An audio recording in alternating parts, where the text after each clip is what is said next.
दूसरों के बलबूते पर युद्ध नहीं किए जाते। अगर आपके कंट्री में ये कैपेबिलिटी है और कोई आपकी सॉवरेनिटी को चैलेंज कर रहा है, तो ही कोई देश युद्ध में जाता है।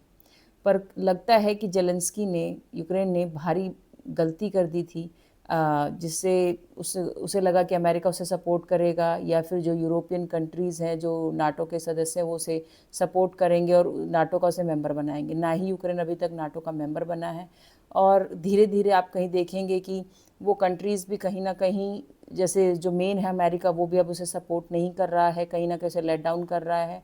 और यूरोप के कुछ कंट्रीज़ हैं जो थोड़ा बहुत सपोर्ट कर रहे हैं, बट कहीं ना कहीं वो एक तरीके से उसका दिल रखने के लिए कर रहे हैं। अब जो अपर हैंड है, जो स्ट्रॉन्ग दिख रहा है, वो रशिया दिख रहा है। और रशिया में इतनी पावर है कि भाई वो तरह तरह के सैंक्शंस के बाद भी सरवाइव कर रहा है और एक स्ट्रॉन्ग कंट्री के रूप में उभर के बाहर आया है। तो दूसरों के बलबूते पे अगर आप युद्ध करेंगे तो आपको ही मुंह की खानी पड़ेगी।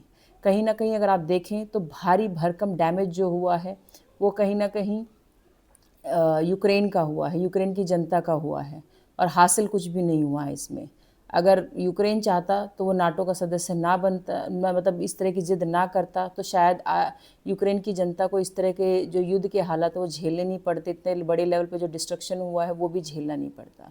युद्ध सिर्फ नेताओं की जेब भरते हैं, जिसमें सिर्फ इस युद्ध में ज़ेलेंस्की को ज़्यादा फ़ायदा हुआ एज अ पर्सनल लेवल पे, और कंट्री को कुछ खास फ़ायदा नहीं हुआ है। तो अभी राइट नाउ जो अलास्का में यूएसए की और रशिया की, यानी डोनाल्ड ट्रंप और पुतिन के बीच में मीटिंग चल रही है, और देखिए अब इस में क्या रिज़ल्ट निकलता है। जहाँ तक मुझे लग रहा है कि इसमें अगर जो पीस टॉक है, कि युद्ध विराम के लिए जो बात हो रही है बिना शर्त के लिए, तो जो दो कंट्रीज़ इसमें युद्ध में उलझे हुए हैं, रशिया और यूक्रेन, इसमें आप देखेंगे कि यूक्रेन को तो बुलाया ही नहीं गया है और ना ही कोई ऐसी उनकी बात सुनी जा रही है।